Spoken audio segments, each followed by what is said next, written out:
আপনারা যে আমাদের এই অল্প সময়ের ডাকে আপনারা যে সাড়া দিয়েছেন এজন্য পৌর শাখার পক্ষ থেকে আপনাদের সকলের প্রতি আন্তরিক শুভেচ্ছা ও অভিনন্দন। ইসলামী আন্দোলন বাংলাদেশ কর্মীরা তারা আসলে শুধু অপেক্ষায় থাকে কখন আমাদের নেতৃবৃন্দ ডাকবে, কথা বলেন ঠিক। সুতরাং আমাদের যখনই আমাদের কানে আসবে যে আমাদের শায়েখদের পক্ষ থেকে কোনো ধরনের ডাক আসছে, আমরা তখন আর ঘরে বসে থাকার সুযোগ নাই।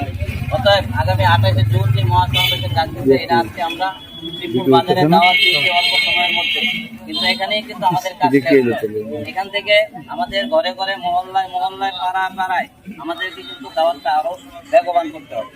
এই জন্য স্মরণকালের সবচেয়ে বড় মহাসমাবেশ ইসলামী আন্দোলন বাংলাদেশে হতে যাচ্ছে।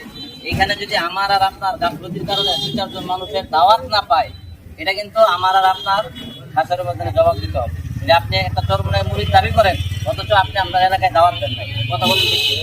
সুতরাং আমার মনে হয় আমরা এখান থেকে আজকে যে উদ্যোগটা নিচ্ছি শুধুমাত্র আমাদের সকলের সচেতনতার জন্য। আমরা আমাদের প্রত্যেকটা এলাকায় গিয়ে বাজারে বাজারে ঘরে ঘরে আমরা ইসলামী আন্দোলনের দাওয়াত দিব।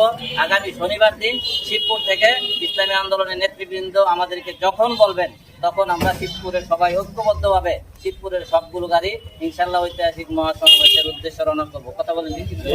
আল্লাহ তাআলা আমাদের সকলকে হেফাজত করুক, রাস্তাঘাটে হেফাজত করুক, এবং আগামী 28শে জুন যে মহাসমাবেশের ডাক দিয়েছে সর্বনাই ইসলাম, দেশ এবং মানবতার কল্যাণে, ইসলাম এবং দেশ মানবতার কল্যাণে যে মহাসমাবেশের ডাক দিচ্ছে, এইখানে আমার আর আপনার গাফলতি করার সুযোগ নাই। সেজন্য আমরা সবাই স্বতঃস্ফূর্তভাবে সবাইকে নিয়ে ইনশাল্লাহ সেদিন যেন আমরা ঢাকায় যাইতে পারি। আল্লাহ তাআলা আমাদের সকলকে তার দ্বীনের জন্য কবুল করুন।